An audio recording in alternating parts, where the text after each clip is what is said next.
So here we are this morning. I'm very happy to be here to talk about translating evidence into practice.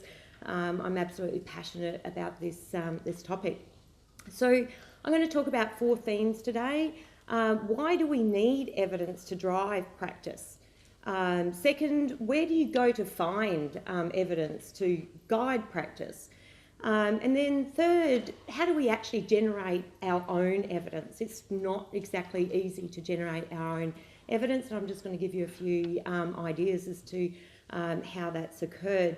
And then probably most importantly, how do you actually translate? How do you upscale from really successful localised programs and move forward?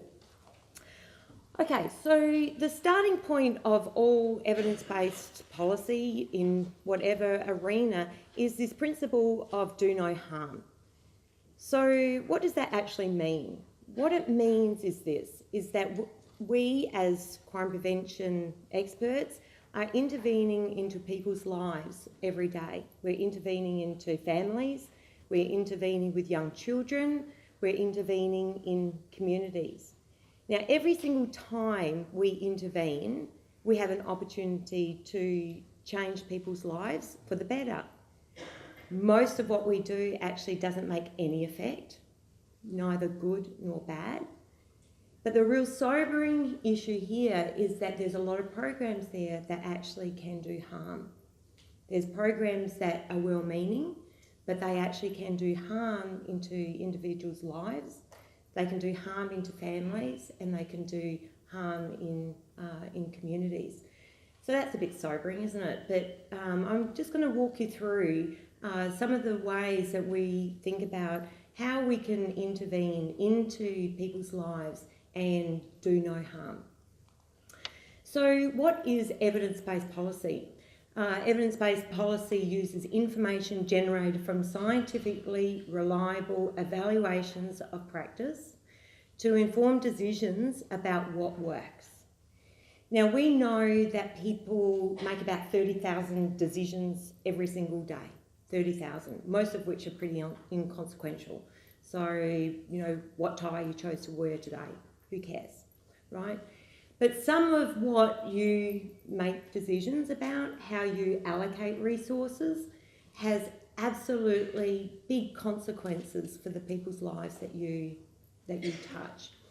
So evidence-based policy is about knowing and using practices and strategies that accomplish public policy missions most cost effectively without causing harm.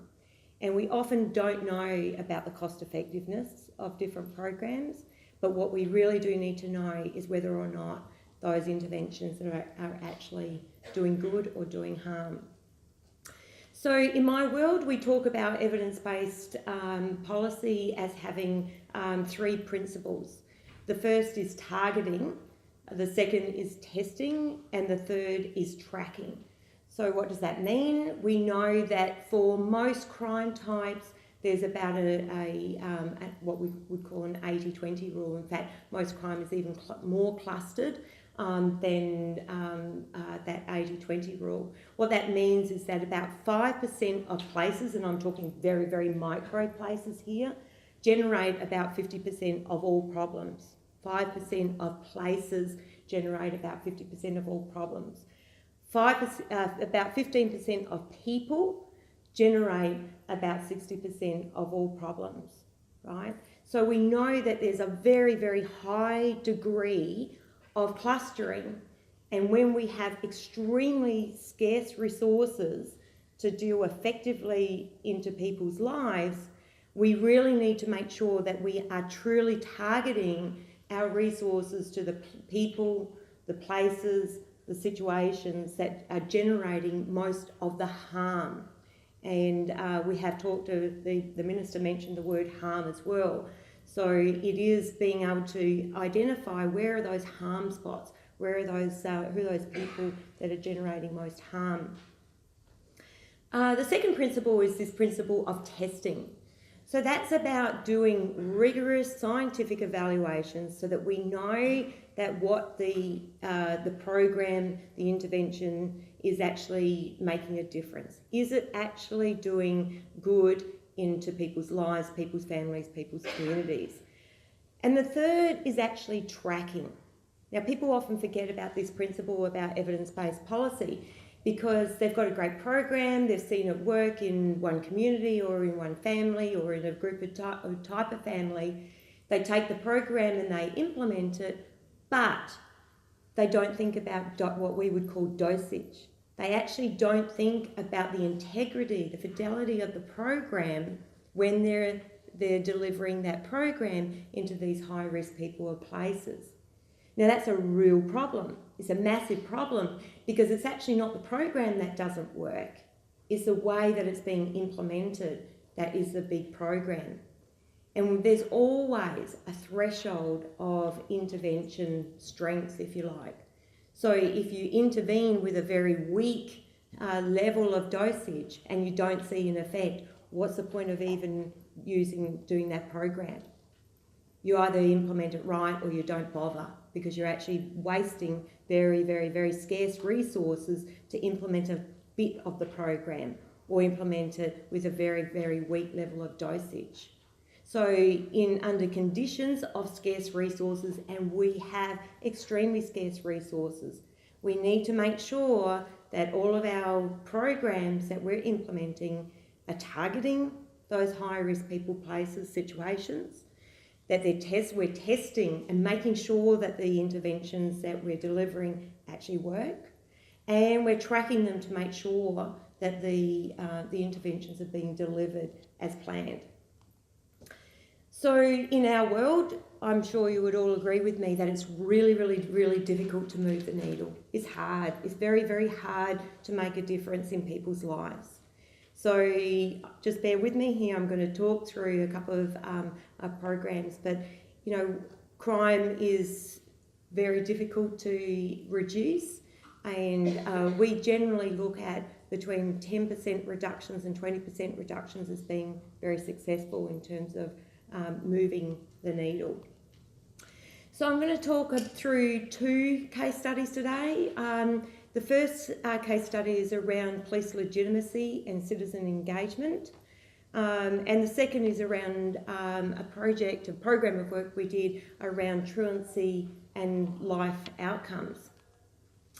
So both of these programs of work have what we would call a very high level of scientific integrity, that they sit very much at the top of what we would call the quality of evidence pyramid. Now, I just want to jump in here. In all of the research that I do, we bring qualitative work into understanding the mechanisms about what's working. So I'm an experimental criminologist, but I also very, very much value the contributions of qualitative work. Okay, I really want to make that extremely clear. All of the experiments that we run, we have observations on them, that we look at the processes, that we understand what are some of the mechanisms that are triggering change. But if you want to establish the relationship between a cause, an intervention, and an effect, which is what we want to do when we're looking at what works and being able to develop an understanding about the impact of a program on very, very defined outcomes, we really do need to be able to look at the meta-analysis, and I'll talk through what meta-analysis and systematic reviews are. We need to look at the randomised controlled trials, quasi-experimental trials as well, because those are the intervention methodologies, evaluation methodologies that can establish cause and effect. So here's some sobering thoughts. The biases in estimating an intervention's effect can be very, very large.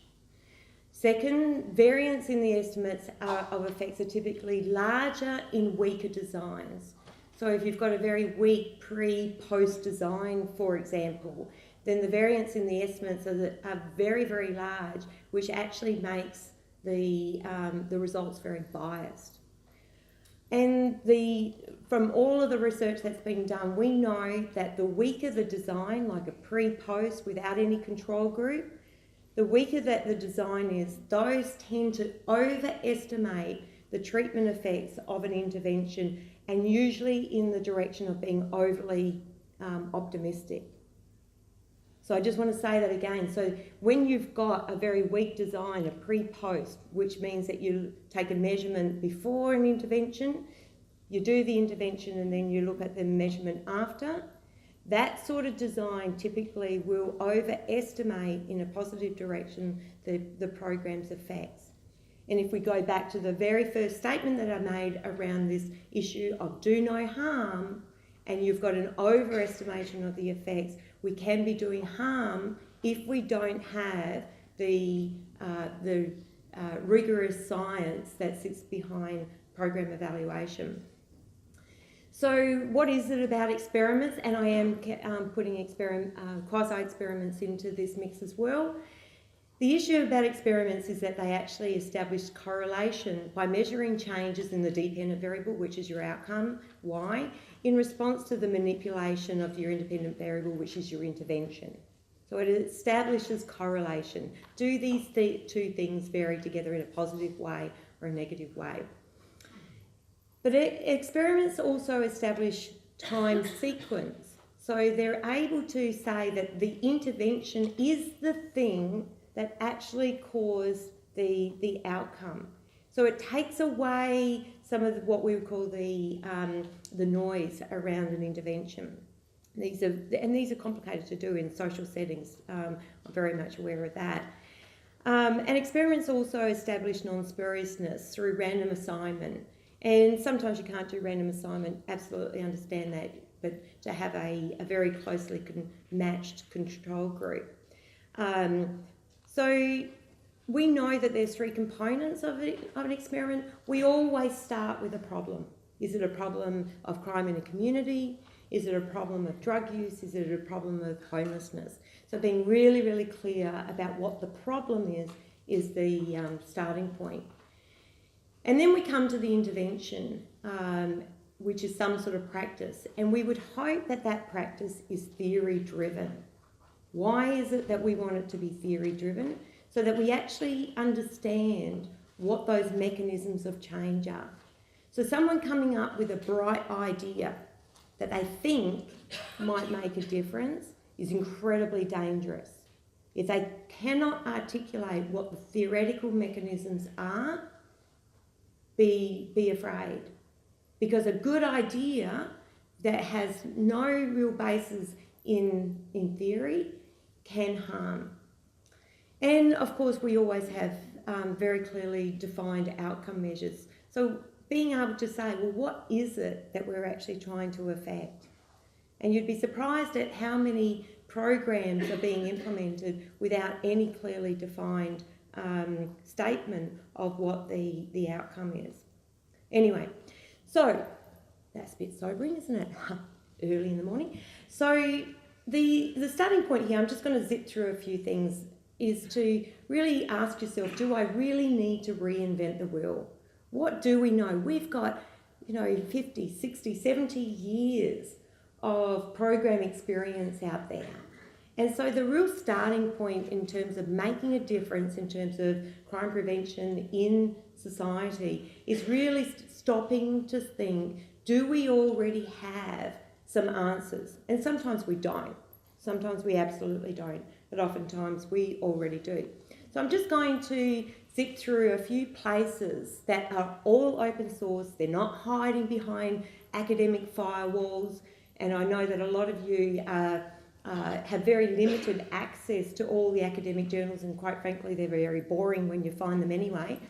So, not always, mine are great, but anyway, that's not true. So where do you actually go to find the existing evidence?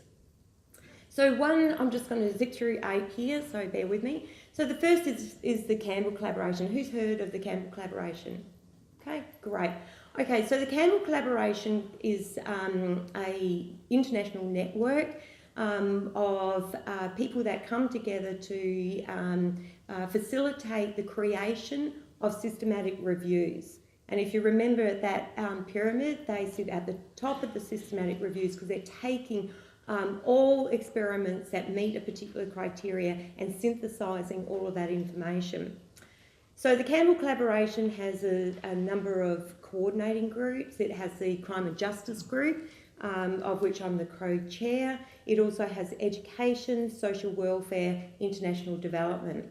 So there's a number of coordinating groups. They also have a translation coordination group that looks at all the challenges of translating the science into practice. They also have some fantastic plain language summaries. So this is where the science communication is really, really good. They take these 100-page systematic reviews that are completely inaccessible, and they produce them, dissect them and produce them into 2-page plain language summaries. And it's incredibly powerful to be able to take these, if you're having a meeting with the minister or what have you, and be able to provide these plain language summaries. The Cochrane Collaboration is an international organisation, and there is what we call Cochrane Australia here in Australia. It's co-funded by the NHMRC, the National Health and Medical Research Council. And what's really interesting about Cochrane Australia is that Australian researchers are contributing about 10% of all the international evidence into Cochrane. And they cover off all health and welfare, but inside Cochrane is all interventions and the effectiveness of interventions for dealing with mental health, for example. All the drug and alcohol is in Cochrane. So that's a really good site to go to as well. By the way, I think these PowerPoints have been made available, are they, Rick? Yeah. Crime Solutions. Has anyone seen Crime Solutions? Okay, so Crime Solutions is fabulous. It's the US departments that have put together Crime Solutions, and it covers across a number of areas of crime and justice, in corrections and re-entry of people coming out of prison, courts, crime and crime prevention, drugs and substance abuse, juveniles, law enforcement, technology, and victims and victimisation. Every single program that is on Crime Solutions has passed muster in terms of being at a level of scientific integrity that can establish cause and effect. So programs are up there, not just those that work, but also those that have been shown to have a backfire effect or that are harmful. So that's a really, really good site to go to and have a look to see whether or not maybe some of the practices you're doing really does have a great evidence base, whether they're identified as promising or whether they actually have a backfire effect.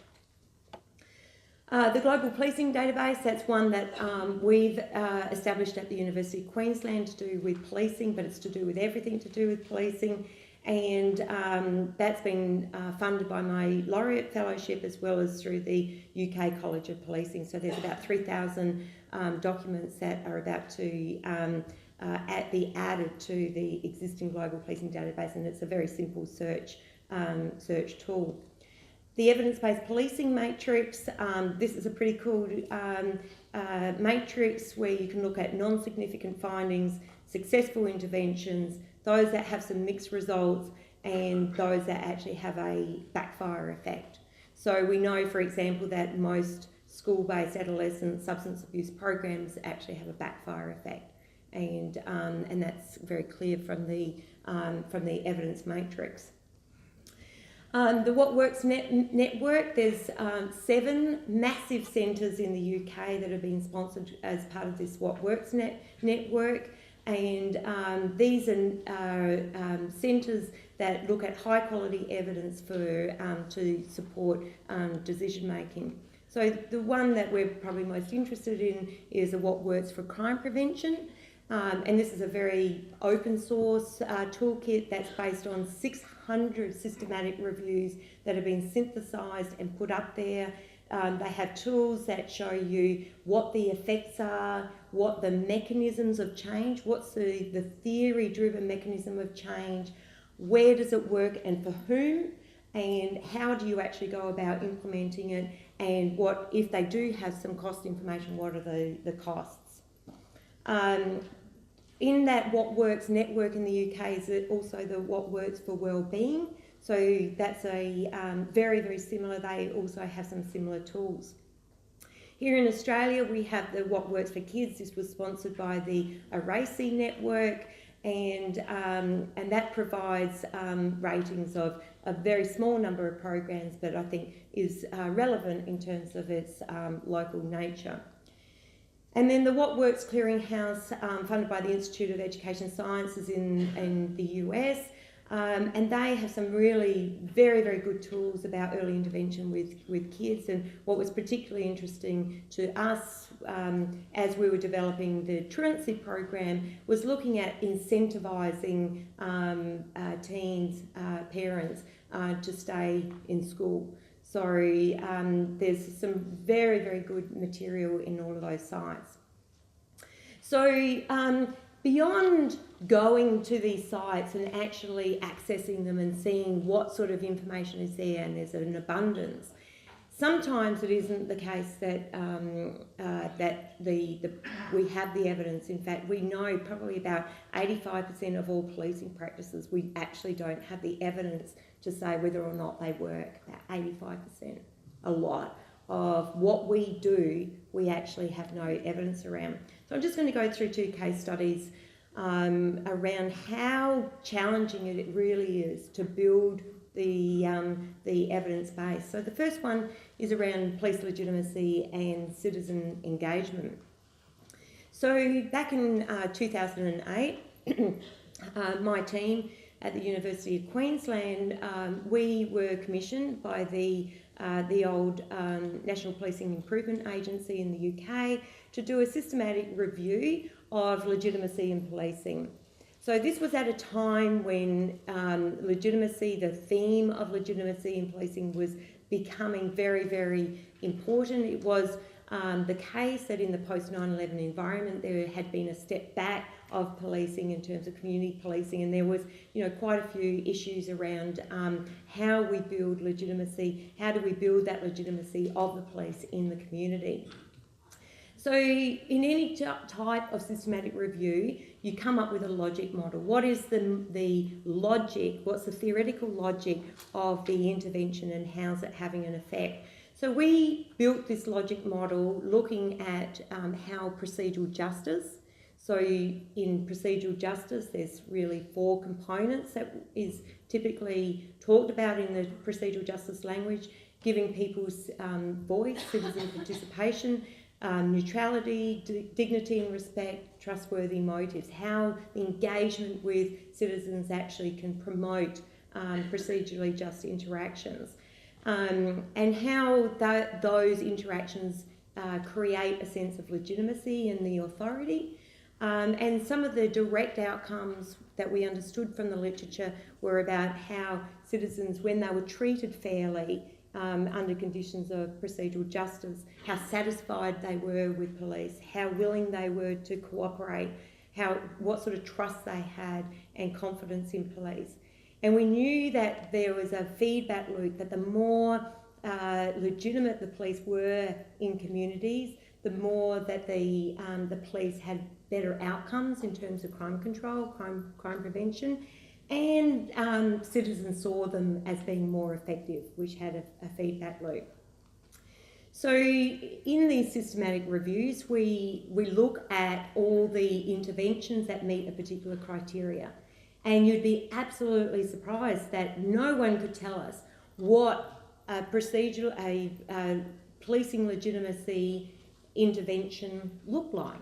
So we had to go and, okay, well, let's put some definitions around what they look like. Is there some training? Is some orientation? Is there some very clearly defined components of what we would describe as a legitimacy policing intervention? And so we had a very broad definition of what then counted as a policing legitimacy intervention. And we looked at a whole lot of measured outcomes of police legitimacy, outcomes of trust and confidence in the community, social ties, satisfaction, cooperation, and compliance. And when you do these systematic reviews, you're doing them in a very, very rigorous way. So you're going across all the grey literature, all the government reports, all the academic reports, and they take ages and ages and ages. We actually identified about 20,000 documents that were talking about police legitimacy. But this is the attrition of studies, and you will find this across all of the crime and justice arena, that when you start to look at, well, did this have an intervention? Did it have an outcome? Did it have a way for us to establish cause and effect? Did it have a control group? When you start to look at the attrition and screen it, and we've got research assistants that are screening these things all the time, we actually ended up, from those 20,000 documents, we only could identify 30 of them that actually had an intervention with a defined outcome, with some way of looking at the impact of the intervention. This is what's called a forest plot. So you put all those studies together, you look at the outcome and do some mathematical genius and see what the overall effect size is. So the critical thing here is that, down here is that red triangle. What that means is what's the overall effect of interventions that try to promote legitimacy in the community? What's the overall effect in terms of compliance, a willingness to comply, a willingness to cooperate?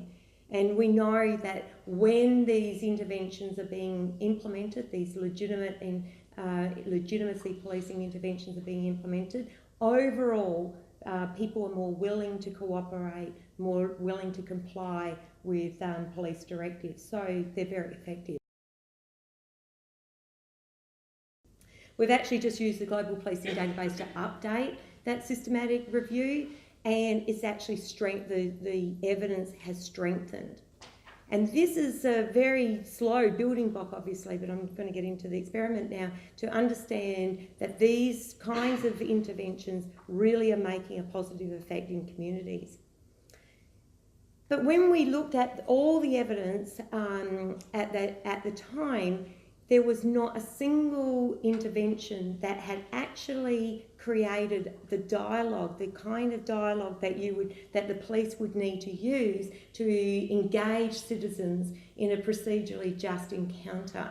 And so what we wanted to look at was to develop a new dialogue for the police that conveyed trustworthy motives, that explicitly treated people with dignity and respect, that they were neutral in their decision making, and they deliberately gave voice to the citizens during at the point of the encounter. So we took those components and operationalised them into what we call the Queensland Community Engagement Trial. It was a partnership between the Queensland Police and UQ, and we wanted to test it in a high volume encounter. And so the police decided that for the first time to be actually able to look at this encounter, we did it at the point of random breath tests. And at the time, the police were doing about 3 million random breath tests, and they wanted to know, do we really need to do 3 million of these? It was in the South Region area of Brisbane in 2009 into 2010, and we took 60 stationary operations, random breath testing operations, randomly allocated 30 to the experimental, 30 to control. There was about 21,000 drivers that went through these stationary operations, and basically we were comparing the business as usual, stock standard random breath test to this new encounter. And this new encounter we were able to very carefully monitor it. This is the problem with experiments. They are a little bit of an aberration of what actually happens in the field. So it was a way for us to be able to see what the dialogue actually was that the police were using. Were they sticking to script? Were they using the intervention as planned? And the length of the encounter was 4 times the length of the business as usual. So the business as usual, when you go through an RBT, takes about 20 seconds. For this experimental dialogue, it took longer. It took a lot longer, 4 times longer. But the outcomes were significant differences between the experimental control, changing people's views on drink driving. They felt more satisfied with the police, those that went through the experimental condition. They felt that the police treated them with more fairness. They had more respect. And Uncle Ian was talking about respect, very fundamental to legitimacy policing. They had more trust in police, they had more confidence, they had more compliance. They didn't just have better views of the police officer that they encountered, but it actually generalised to how they viewed others in the Queensland Police Service. So that's all really great, but then what about the translation of that? What does it mean? So you can do all this great research and then say, well, see you later, I'm just going to go and, write up my article and it's off to you. Okay, so that's kind of not cool because there's a huge amount of work then that needs to happen. So we know that this is this longer encounter, this encounter with this procedural justice dialogue is actually having a real important effect. But then what do you do to translate that into practice? So if you can just bear with me for, I'm going okay for time, aren't I? Plenty of time? Okay, so at the time we knew that the estimated cost of motor vehicle accidents was huge. Like one fatal crash, $2.67 million was the societal cost of one motor vehicle crash for alcohol-related motor vehicle crash. The cost of hospitalisation is huge. The cost of even non-hospitalised injuries are huge. So we know that alcohol-related traffic accidents are huge.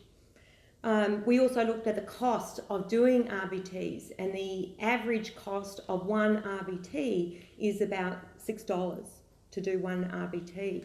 And the average length of time to do RBTs is 20 seconds.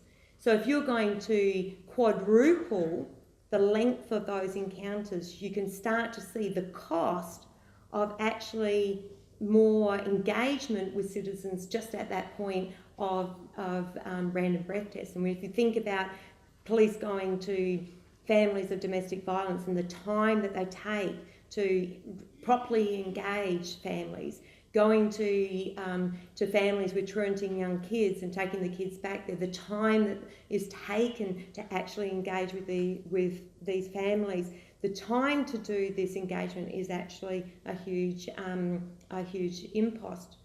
And at the time, the ratio of RBTs to the number of licensed drivers in the different states. In Queensland at the time, it was they had a 1-to-1 ratio, so they did one random breath test for every one licensed driver. And at the time in Western Australia, they had a 1-to-3 ratio, so they did one random breath test for every 3 licensed drivers. So we wanted to look at, well, where's the optimal number of random breath tests to licensed drivers? So the Western Australian graph is in blue, the Queensland one is in brown, and at the top is the number of RBTs that they were conducting and the rate of RBTs per 1,000 people. And the bottom graph is the number of crashes, alcohol-related crashes.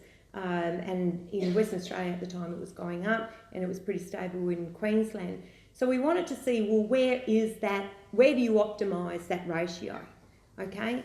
And what this graph shows is that there is a sweet spot. There's an absolute sweet spot when you get that crime control benefit, where you get the rate of RBTs that is suppressing the number of alcohol-related traffic crashes. And it really does sit, I'm sorry for those people over there, it sits right at the 1-to-1 ratio. So that's right in here. So there is a point of diminishing returns, but it's very, very slight after the 1-to-1 ratio, so you still get some benefits. The point is that all those recruit officers that are going out doing RBTs are actually having a huge effect, but they need to understand the sort of effect that they're having, why they're having it. But what this means is that we can save lives through RBT. It's much more cost effective than putting people in hospital or dealing with fatalities. So from my point of view, I think there should be a shift from the hospitals into the police to be able to fund these RBTs, but I don't know that that's going to get up. But what it really did was it caused an evidence dilemma. We've got all this information, right? All this research information. We know that when police engage with people in a procedurally just way, when they take the time to talk to citizens, they can actually have some real benefit. We also know that the police in this instance could not come off that 1-to-1 ratio, that the 20-second RBT is the business as usual, but they can't come off that 1-to-1 ratio. So they can't take the time to engage better at the point of random breath tests, because there's a suppression effect of the actual the deterrence of police. So we really had this evidence dilemma. Now I'm going to fast forward, I'm not going to go into it, but we are actually looking at a 40-second encounter so that they can have the best of both worlds. And that's an experiment that we're doing now. So the point here is that we know that better engagement leads to better outcomes. Better police engagement with citizens really truly leads to better outcomes, but that better engagement really does take longer. But you're going to get a better effect when you take the time to better engage. So that's all well and good for RBTs, but then what do we do then when it comes to kids? So translating, so the first translation is what do you do around RBTs? The second level of translation then is what do you do in much more complex, dynamic encounters, right? So the RBTs are kind of a nice laboratory setting, but that's not cool because we know that life is much messier than that, right? It's much more messy, it's much more dynamic. So what about then taking some of these principles and putting it into a much more complicated sort of setting? So back in 2010, we became aware. We were brought into a school district in an urban area in southeast Queensland. And at the time, when the police would walk in through the school gates, they would be pummeled with tomatoes, leftover sandwiches out of their lunch boxes. The tensions between the police and the schools and the kids in the schools was enormous. And so the police and the schools wanted to do something in terms of building better relationships. At that time, the truants, and I'm talking about these truants that have very high levels of truanting, they've not got a health issue, that they're unexplained absences, were coming into frequent contact with police. About 98% of those that we identified as being high-level truants were known to police. So the police and schools decided to form a partnership, and Michael Phelan talked about the issue of partnership, and I'm very, very interested in how these partnerships actually play out in practice. They're very, very powerful, and we wanted to look at a particular type of partnership, which is called third-party policing partnership. And the nature of these partnerships is where the police partner with another entity, a third party, and there's some kind of legal lever, there's some kind of legal consequence that can be communicated about the to deal with the problem situation or the problem that's occurring. So the legal lever is kind of like having a bit of a carrot and a stick. So yes, we want to incentivise compliance with the law, but people also need to understand some of the consequences for non-compliance.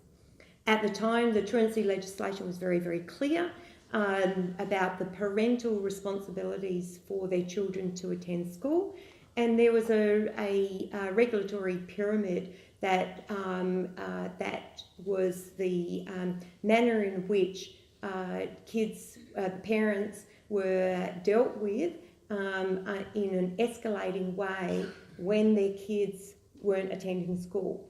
So at the bottom of the pyramid is where the principal would meet with the parent, and then there was an escalation process. Now, all of the Ayres and Braithwaite regulatory pyramid suggests that we want people to willingly comply at the bottom of that pyramid. This is where we want a communication with the parent where there is some level of understanding about the circumstances of the parent and the child parenting, and that there's some level of willing compliance. However, at the time, that business as usual, the way that the schools engaged with the parents was really ad hoc. Sometimes that they'd sit down and talk to the parent, sometimes the parent was, your kid's doing the wrong thing, no support given whatsoever, many times to the parents. They had a kid that they were trying very hard sometimes to get to school, sometimes they didn't know. It was a real mixed bag as to how the schools were dealing with the parents of the truanting kids. And remember that the parents could be prosecuted if their children continued to skip school. So what we did was we created what's called the Ability School Engagement Program, and the program brought together the police and schools in a family group conference setting. There was a trained facilitator that would sit with the parent, the child, a school representative and the police, and the family group conference was conducted in a manner that activated this procedurally just communication of the responsibilities of the parent, and that the child actually understood what their responsibilities were. The family group conference went for, on average, 1 hour, 90 minutes, and it was very much a child-centred family group conference with an action plan that was developed as part of the conference. And that action plan, everybody had a part to play. The police had a part to play in terms of their actions, the kids had a part to play, the parents had a part to play, the schools had a part to play. And sometimes the school part to play was, don't get up this kid's backside when they're 10 minutes late to school, and don't cause them, So they were very, very simple action items.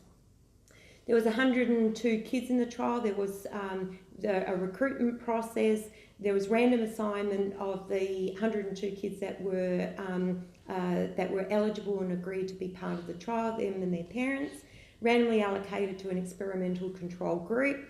The control group got business as usual, and the experimental group got the family group conference preparation, the conference and monitoring and the exit meeting.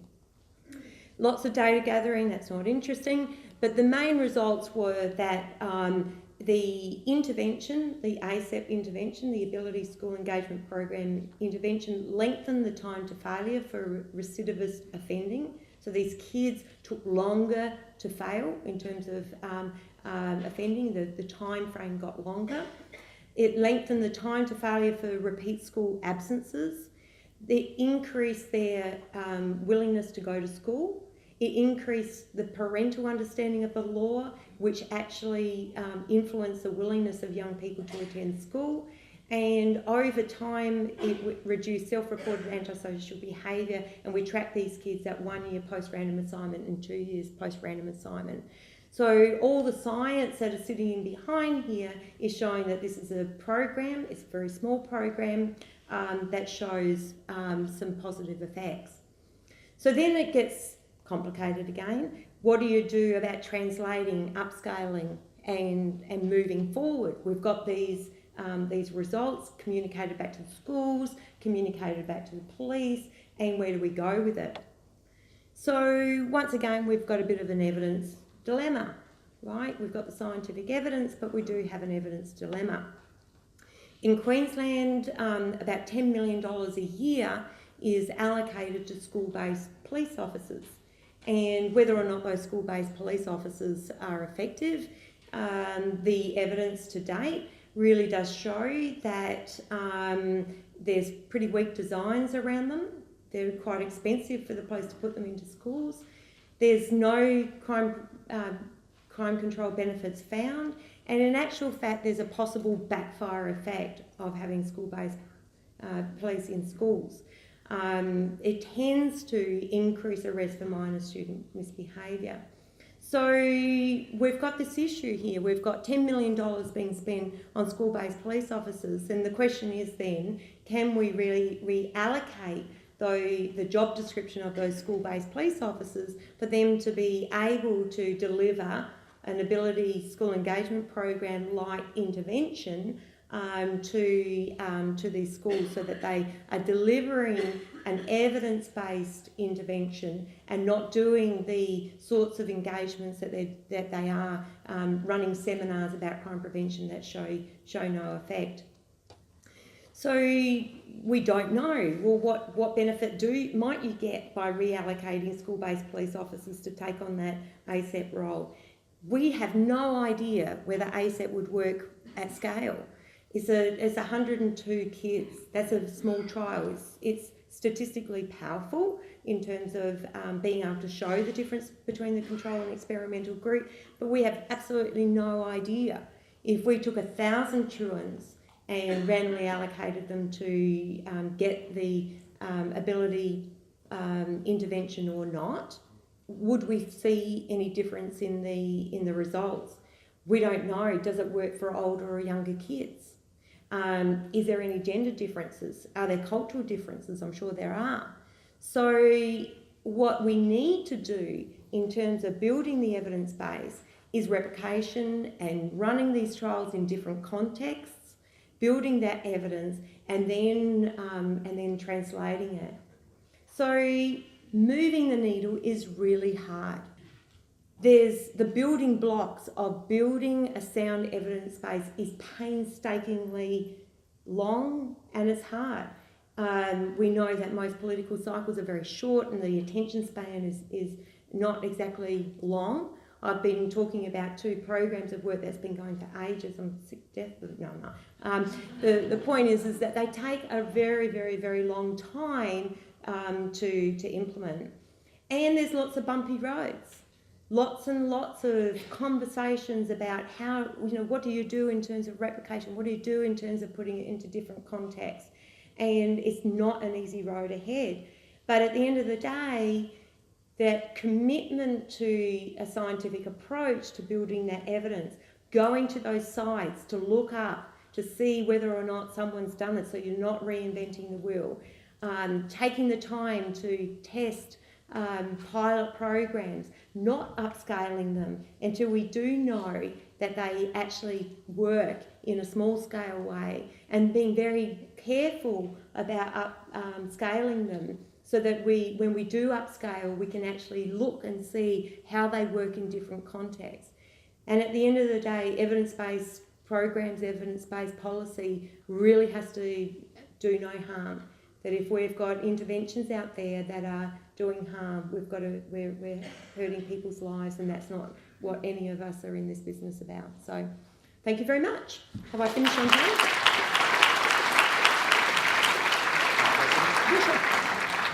Okay, I think we've got 5 minutes, 7 minutes for questions. Exactly. Yep.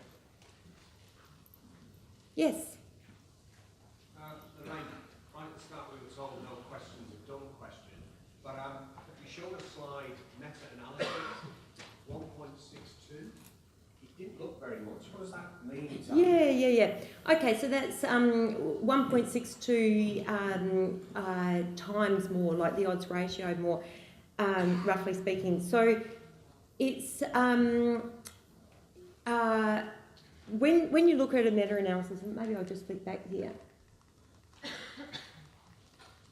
So I can pick one out for you. Where is it? Confidence intervals, right? So the squares are the effect size, and the line across it is the confidence interval. So if you've got a like this one here, over here, if you've got a square with a line through it, through the centre line, which is kind of like, I can't quite see it here, like this one here, if you've got a very large confidence interval, the ability for you to make assumptions about the effectiveness of that program is weaker.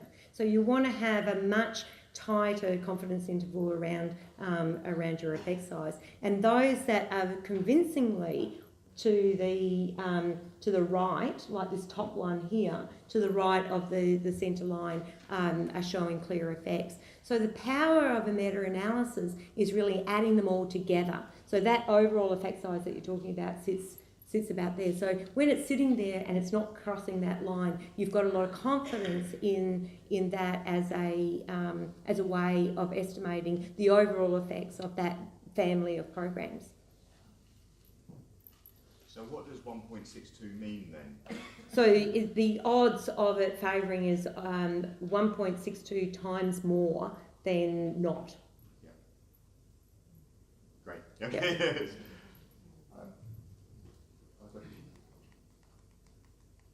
I have a question then that builds off that, I guess, which is how do we get the fantastic work that you're doing, and which is very scientific, in a social science sense, into practice, if you like. So for folk out here to be able to use this kind of material, yeah. what do we do? So I think that those websites that I went through, they're really good at describing the program as well, and they often will have the contact people that you can get in contact. And people are very generous. They'll give you all the materials and let you use all of the materials that they've developed as part of the program. And that's what knowledge exchange is all about.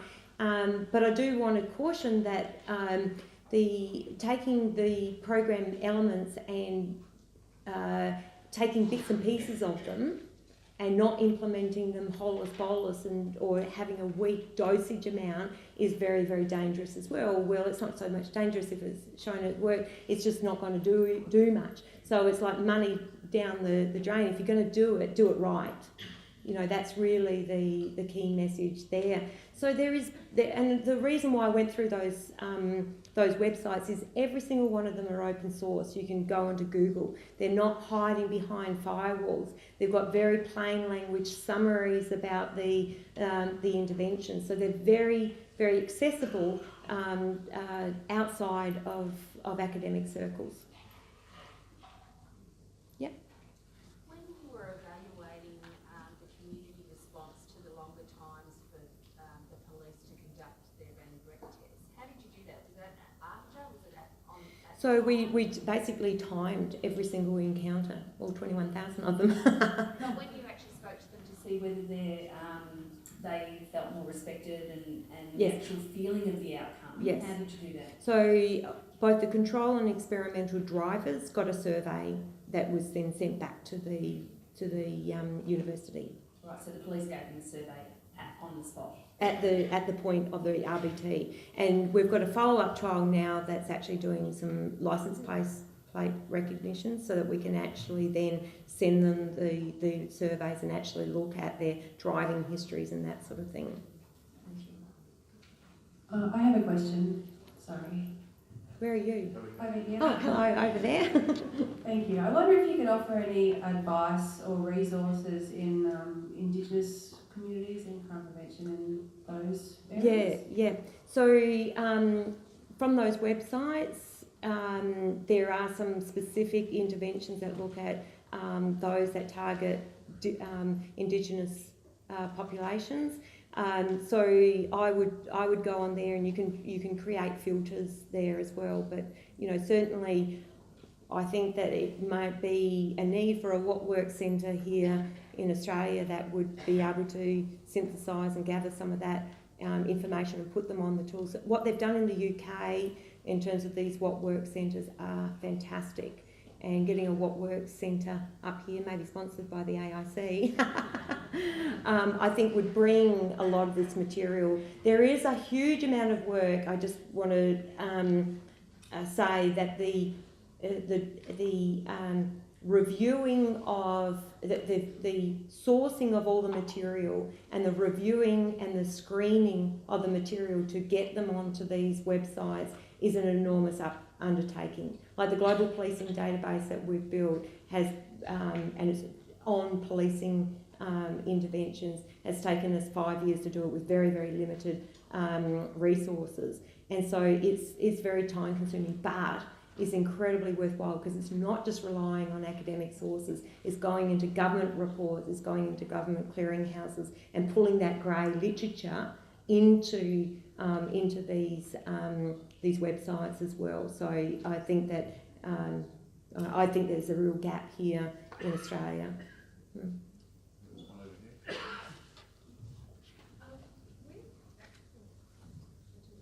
Sorry, we're actually from Fisheries Victoria, the Victorian Fisheries Authority, so our crime is actually crimes against fish, perpetrated by people, largely. And we're interested in crime prevention around natural resource management and stuff, and what is out there, and is there anything? Yeah, there's a huge growing area, particularly coming out of the situational crime prevention arena. So Ron Clark's been very much involved in wildlife, and in fact I've got a PhD student looking at illegal fishing on the Great Barrier Reef, and another PhD student looking at rhino horn, illegal rhino horn poaching, and the use of that for traditional Chinese medicine. So there's a real growing interest in bringing crime prevention approaches to dealing with wildlife issues. So where you go and synthesise that. Now I should say that a systematic review, if you were to look at the management of that, any systematic review costs between $60,000 to $100,000 per systematic review. So $60,000 to $100,000 for you to do it properly, right? But you do it properly, so like the police commissioner, the corrections commissioner of Queensland just came in November, and the first thing he wanted to do was to look at the evidence. Commissioned what we would call a rapid review, which is a little less sophisticated, to be able to then say, okay, where's my starting point? What do I know? What do I don't know? Where's the evidence? So they are an investment, upfront investment, but they're very, very powerful for you to then to use, and if they're done right. You might only need to update them, and the updates might only cost $5,000 or $6,000 a year to do an update. Maybe every couple of years to go and repeat the search. So they are a little bit expensive to get all the information in one place, but they're they're a very good starting point. That unfortunately brings us to the end of this fantastic opening session by Lorraine. Can we please thank Lorraine for it? Well, thank you.